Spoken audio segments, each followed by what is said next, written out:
اول فوجیامون رو تمیز میشوریم، پوستش رو میکنیم، داخل قابلمه میریزیم، داخلش رو آب میریزم.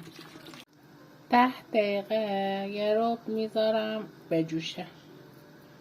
بعد فوجیامون رو از وسط نصف میکنیم. حالا پوستا رو از توش در میارم. حالا شکر رو بهش اضافه میکنم، میذاریم قشنگ میجوشه. حالا فوجیا رو میریزم داخلش که آماده شه.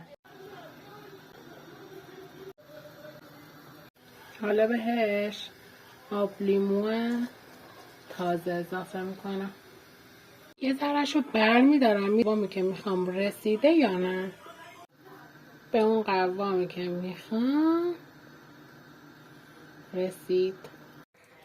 خب بچه ها، من مربام آماده شد.